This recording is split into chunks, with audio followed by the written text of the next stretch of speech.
Good evening, Msoul. It is so nice to have a chance to tuck in and chill. It's been a while, hasn't it? I am just moving things around just a little, making sure I'm in line for the rigged talk. I have to move myself. Get ready for that. All right, this is the bedroom that started it all. Today I'm in a little bit of a different outfit. I'm feeling a little bit frisky today, like my belly button. Don't have my belly ring in, but that's okay just for today, right?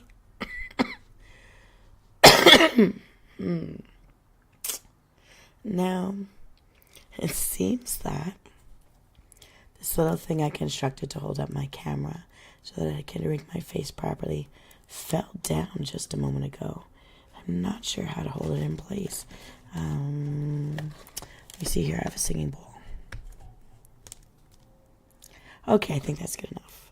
So, I have been drinking so many beverages today, trying to flush my system. I do apologize for my voice. I am using my better microphone, if you can hear it. The one I use for ASMR. You have to spank it so that it goes on. I mean, I guess some people work like that too. Anyways, Hero Flame, if you're out there, please forgive me. But my voice is shot. But I am looking for something a little bit bubbly, a little bit sweet. I have the blood orange flavored Pellegrino water. And I'm going to drink to your health and mine. I need to get mine back. I might be whispering this one. It might be better if I whisper. I'm not sure, but you can let me know. So chin chin.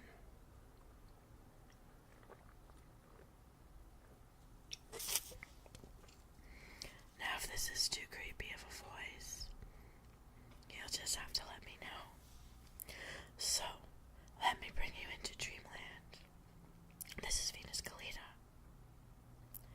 And here we go.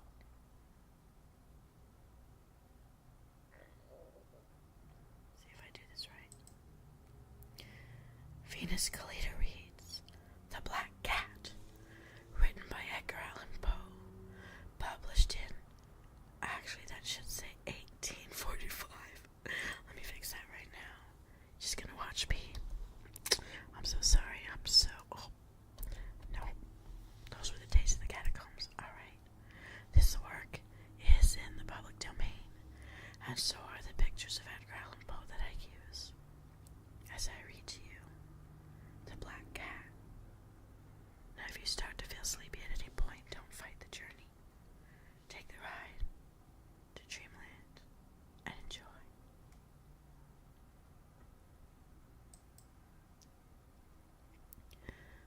For the most wild yet most homely narrative which I am about to pen, I neither expect nor solicit belief. Mad indeed would I be to expect it, in a case where my very senses reject their own evidence. Yet, mad am I not, and very surely do I not dream, but tomorrow I die, and today I would unburden my soul. My immediate purpose is to place before the world plainly, succinctly, and without comment, a series of mere household events. In their consequences, these events have terrified, have tortured, have destroyed me. Yet, I will not attempt to expound them. To me, they have presented little but horror. To many, they will seem less terrible than Baroque. Hereafter, perhaps, some intellect may be found which will reduce my phantasm to the commonplace. Some intellect more calm, more logical, and far less excitable than my own, which will perceive, in the circumstances I detail with awe, nothing more than an ordinary succession of very natural causes and effects. For my infancy, I was noted for the docility and humanity of my disposition. My tenderness of heart was even so copious as to make me the jest of my companions. I was especially fond of animals, and was indulged by my parents with a great variety of pets. With the this I spent most of my time, and never was so happy as when feeding and caressing them. This peculiarity of character grew with my growth, and, in my manhood, I derived from it one of my principal sources of pleasure. To those who have cherished an affection for a faithful and sagacious dog, I need hardly be at the trouble of explaining the nature or the intensity of the gratification thus derivable. There is something in the unselfish and self-sacrificing love of a brute which goes directly to the heart of him who has had frequent occasion to test the paltry friendship and gossamer fidelity of mere man. I married early, and was happy to find in my wife a disposition not uncongenial with my own. Observing my partiality for domestic pets, she lost no opportunity of procuring those of the most agreeable kind. We had birds, goldfish, a fine dog, rabbits, a small monkey, and a cat. This latter was a remarkably large and beautiful animal, entirely black, and sagacious to an astonishing degree. In speaking of his intelligence, my wife, who at heart was not a bit tinctured with superstitions, made frequent allusion to the ancient popular notion, which regarded all black cats as witches in disguise. Not that she ever seriously upon this point, and I mention the matter at all for no better reason than that it happens just now to be remembered.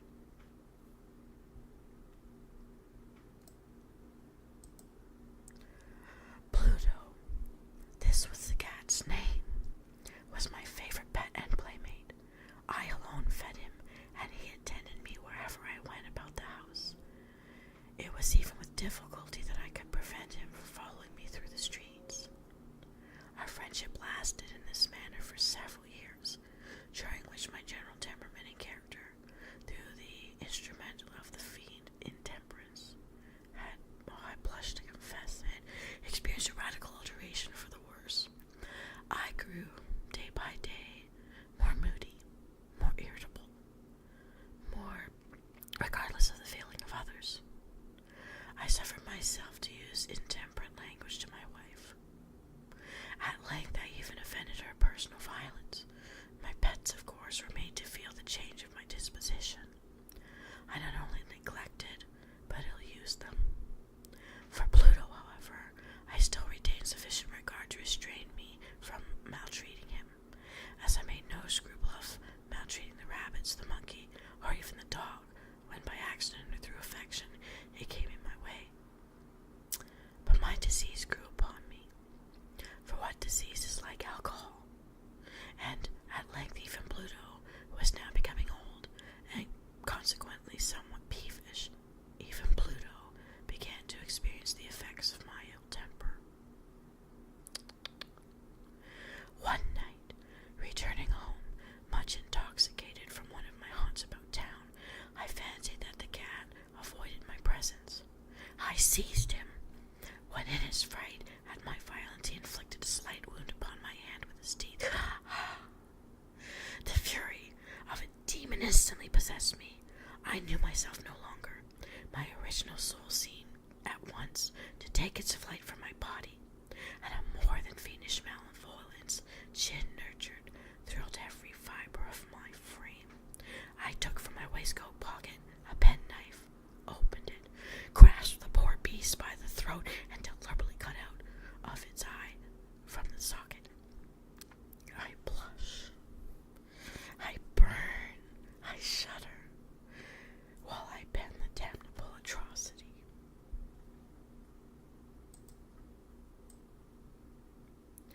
When reason returned with the morning, when I had slept off the fumes of the night's debauch, I experienced a sentiment half of horror, half of remorse, for the crime of which I had been guilty. But it was at best a feeble and equivocal feeling, and the soul remained untouched. I again plunged into excess, and soon drowned in wine all memory of the deed. In the meantime, the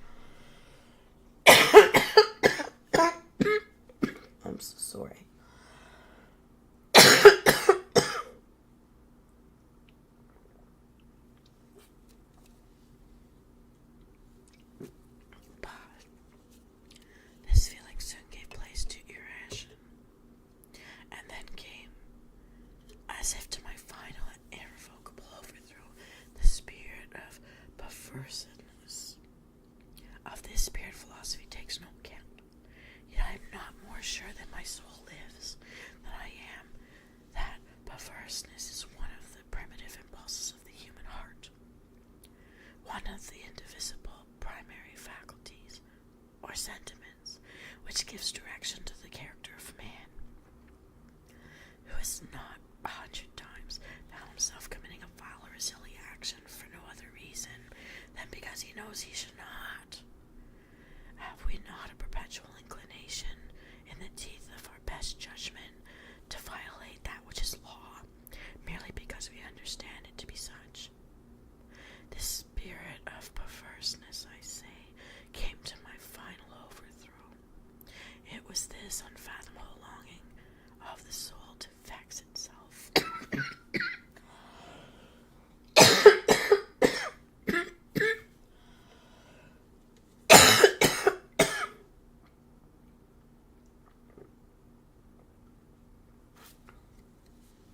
To offer violence to its own nature, to do wrong for the wrong's sake only, that urged me to continue and finally to consummate the injury I had inflicted upon the unoffending brute.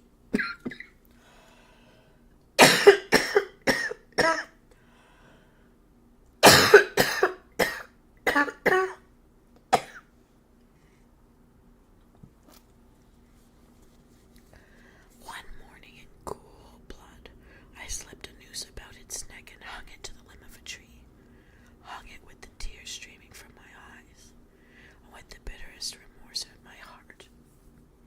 I hung it because I knew that it had loved me, and because I felt it had given me no reason of offense.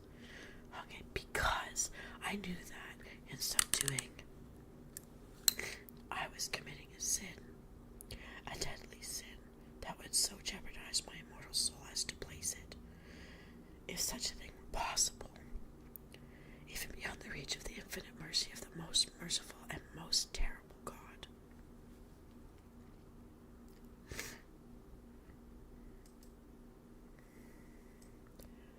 On the night of the day on which this cruel deed was done, I was aroused from sleep by the cry of fire.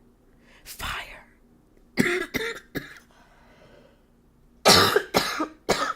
The curtains of my bed were in flames.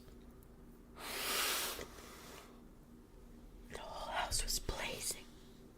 It was with great difficulty that my wife, a servant, and myself made our escape from the conflagration. The destruction was complete. My entire worldly wealth was swallowed up, and I resigned myself henceforth to despair.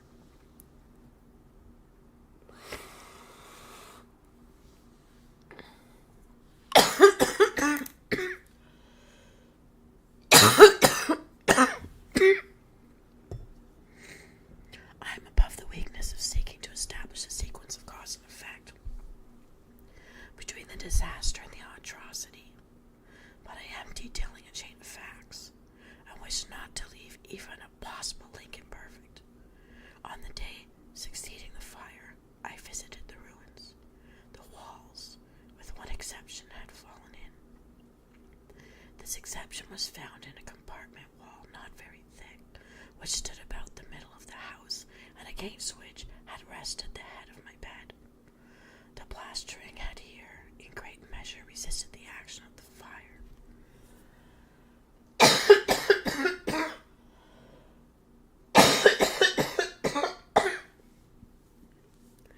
This was a fact which I attributed to its having been recently spread. About this wall a dense crowd were collected, and many persons seemed to be examining a particular portion of it with very minute and eager attention. The words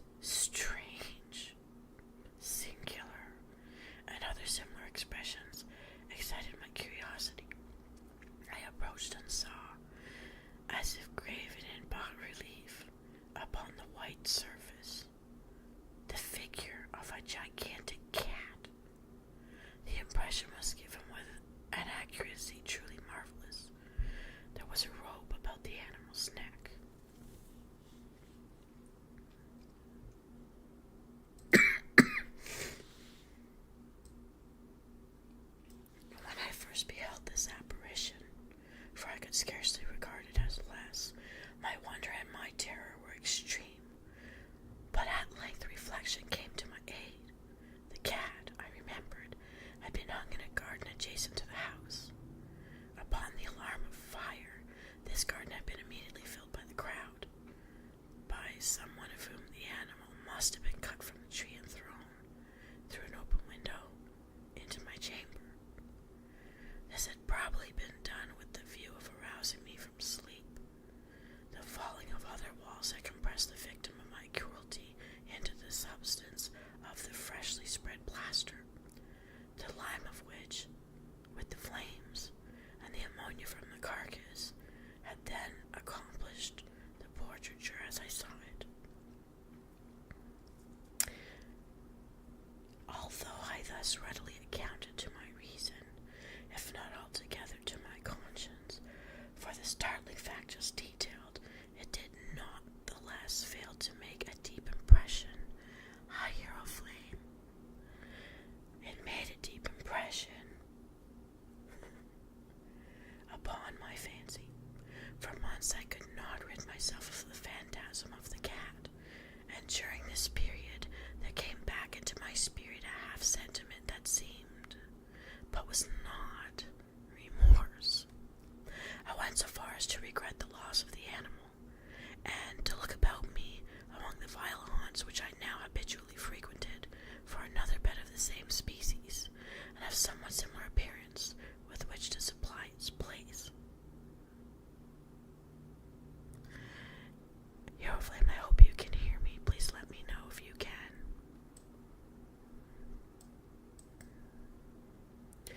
One night as I sat, half stupefied in a den of more than infamy, my attention was suddenly drawn to some black object, reposing upon the head of one of the immense hogsheads of gin or rum, which constituted the chief furniture of the apartment. I had been looking steadily at the top of this hogshead as for some minutes, and what now caused me surprise was the fact that I no sooner perceived the object thereupon. I approached it and touched it with my hand. It was a black cat, a very large one, fully as large as Pluto, and closely resembling him in every respect but one. Pluto had not a white half hair upon any portion of his body, but this cat had a large, although indefinite, splotch of white, covering nearly the whole region of the breast. Thank you so much, Hero Flame. I hope you enjoy. Please get comfy. Reading of the Black Cat. Upon my touching him, he immediately arose, purred loudly, rubbed against my hand, and appeared delighted with my notice. This, then, was the very creature of which I was in search. I at once offered to purchase it of the landlord, but this person made no claim to it, knew nothing of it, had never seen it before. I continued my caresses. When I prepared to go home, the animal evinced a disposition to accompany me. I permitted it to do so, occasionally stooping and patting it as I proceeded. When I reached the house, it domesticated itself at once and became immediately a great favorite with my wife.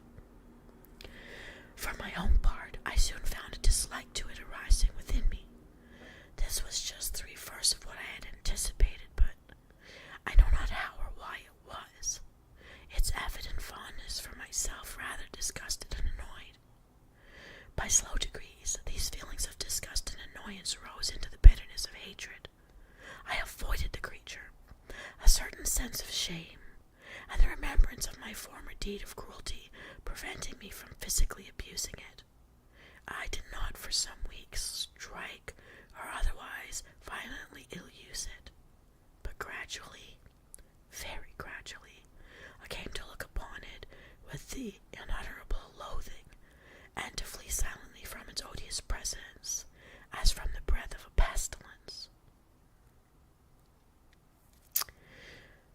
What added, no doubt, of my hatred of the beast was the discovery, on the morning after I brought it home, that, like Pluto, it also had been deprived of one of its eyes. This circumstance, however, only endeared it to my humanity of feeling which had once been my distinguishing trait, and the source of many of my simplest, purest pleasures.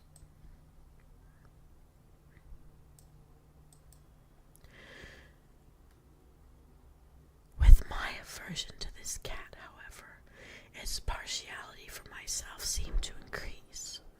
It followed my footsteps with a pertinacity which it would be difficult to make the reader comprehend. Wherever I sat, it would crouch beneath my chair, or spring upon my knees, covering me with its loathsome caresses.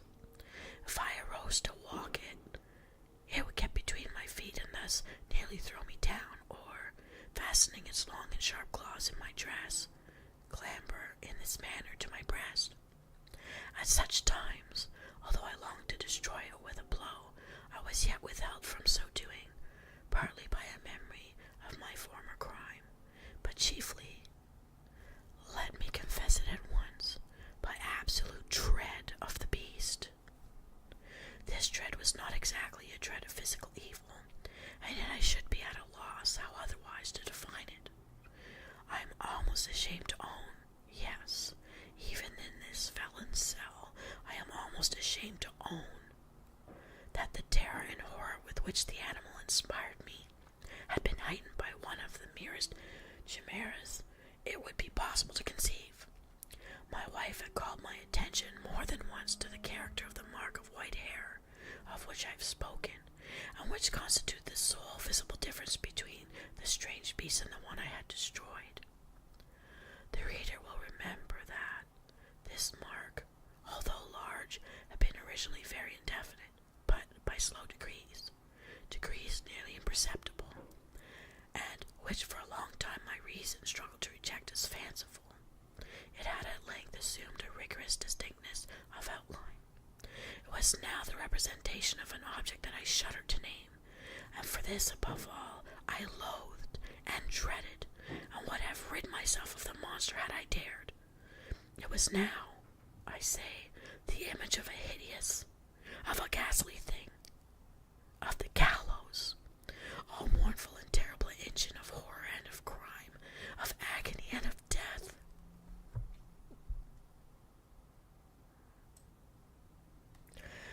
And now was I indeed wretched beyond the wretchedness of mere humanity, and a brute beast whose fellow I had contemporarily destroyed, a brute beast to work out for me, a man fashioned in the image of the high God, so much insufferable woe.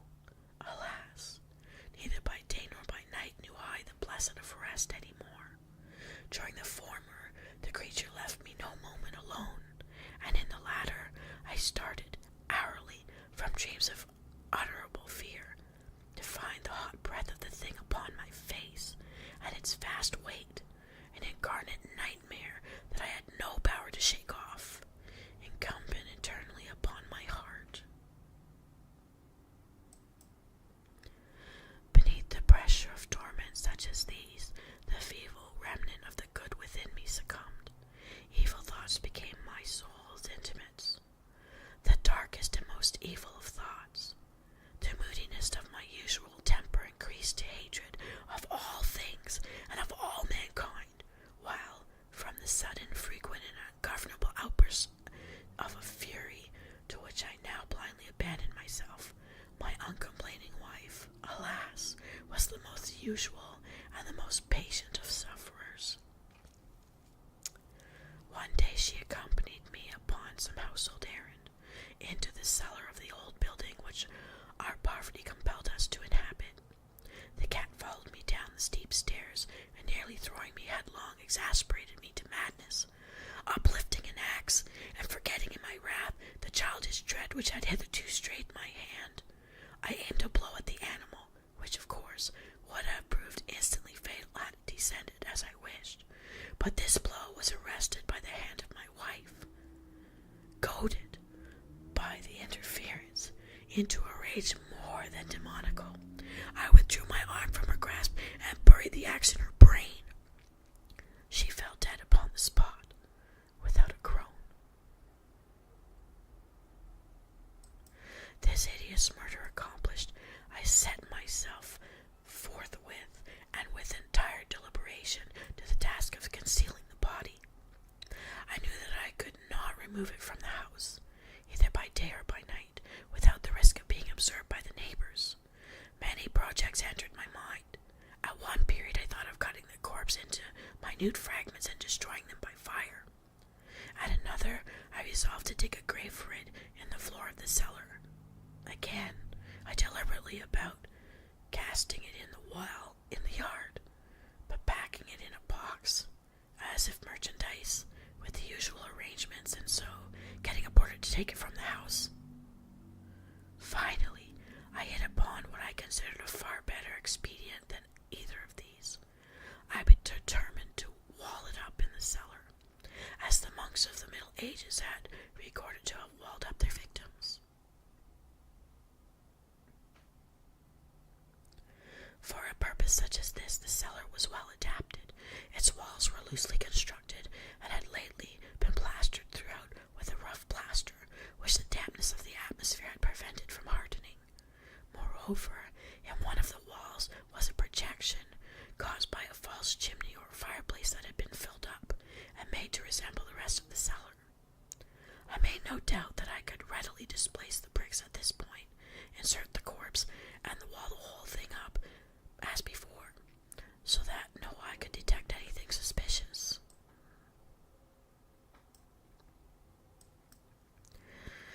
And in this calculation I was not deceived. By means of a crowbar I easily dislodged the bricks, and have carefully deposited the body against the inner wall. I propped it in that position, while, with little trouble, I relaid the whole structure as it originally stood. Having procured mortar, sand, and hair, with every possible precaution, I prepared a plaster which could not be distinguished from the old, and with this I very carefully went over the new brickwork. When I had finished, I felt satisfied that all was right. The wall did not present the slightest appearance of having been disturbed. The rubbish on the floor was picked up with minutest care. I looked around triumphantly, and said to myself, "Here at least, then, my labor has not been in vain."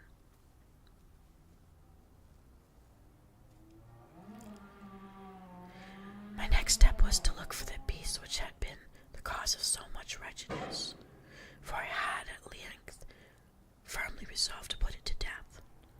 Had I been able to meet with it at the moment, there could have been no doubt of its fate, but it appeared that the crafty animal had been alarmed at the violence of my previous anger, and it forbore to present itself in my present mood. It is impossible to describe or to imagine the blissful sense of relief which the absence of the detested creature occasioned in my bosom. It did not make its appearance during the night, and thus, for one night at least, since its introduction into the house, I soundly and tranquilly slept. I slept, even with the burden of the murder upon my soul.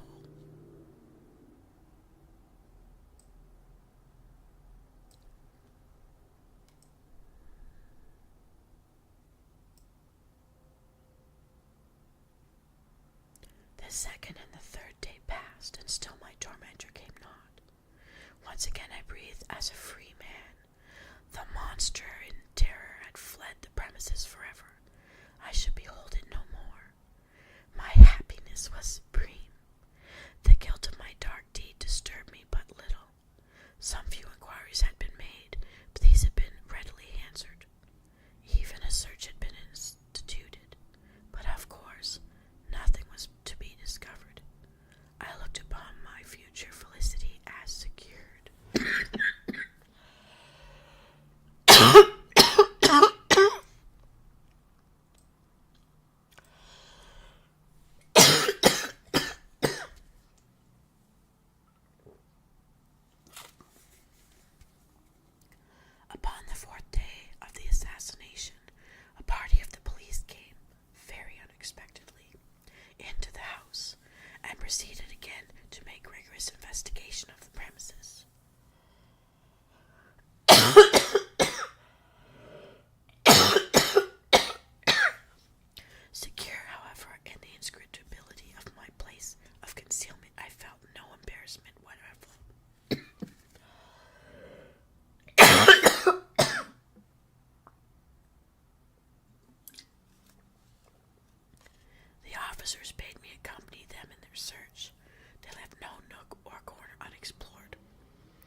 the third or fourth time, they descended into the cellar.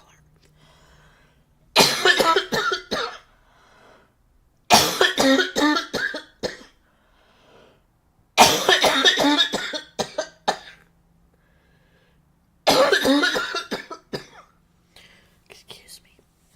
I quivered not in a muscle. My heart beat calmly as that of one who slumbers in innocence.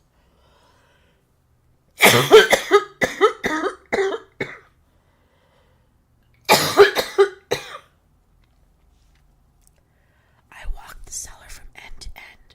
I folded my arms upon my bosom and roamed easily to and fro.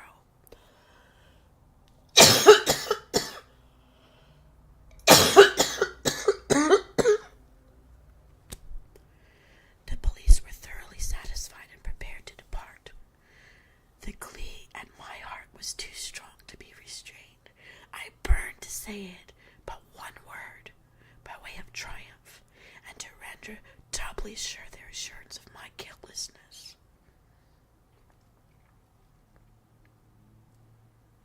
Gentlemen, I said at last, as the party ascended the steps, I delight to have allayed your suspicions, and I wish you all health and a little more courtesy. By the by, gentlemen, this is a very well-constructed house. And the rapid desire to say something easily, I scarcely knew what I uttered at all. I may say an excellently well-constructed house. These walls, are you going, gentlemen? These walls are soundly put together. And here, through the mere frenzy of bravado, I rapped heavily with a cane, which I held in my hand, upon the very portion of the brickwork behind which stood the corpse of the wife of my bosom.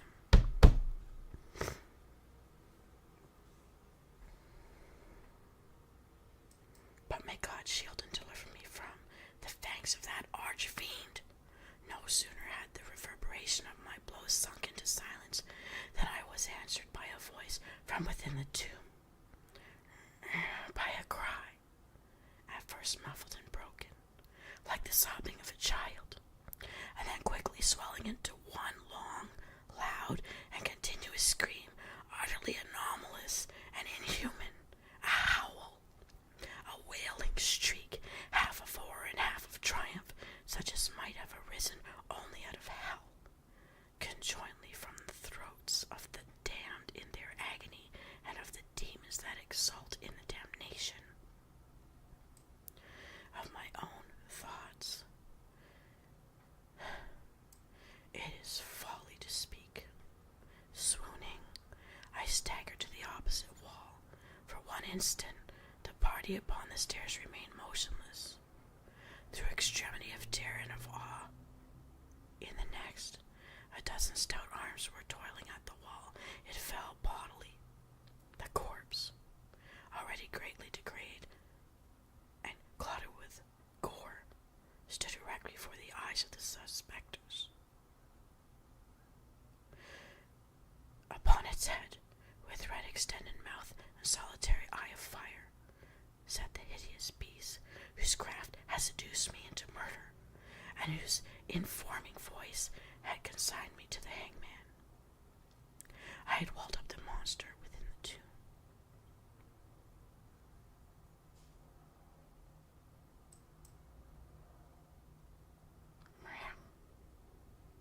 Thank you for listening.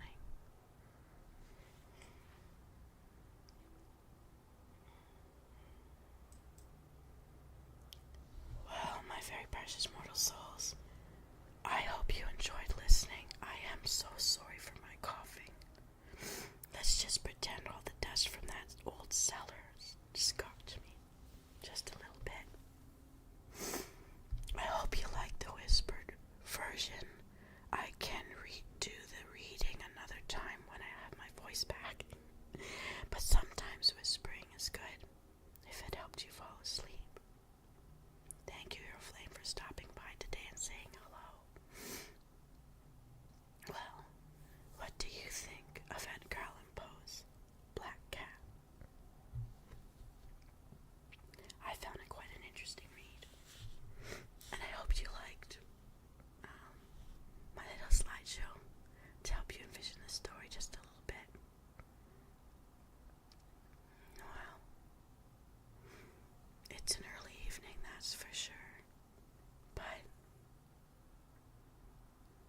as I think I've put my listeners to sleep.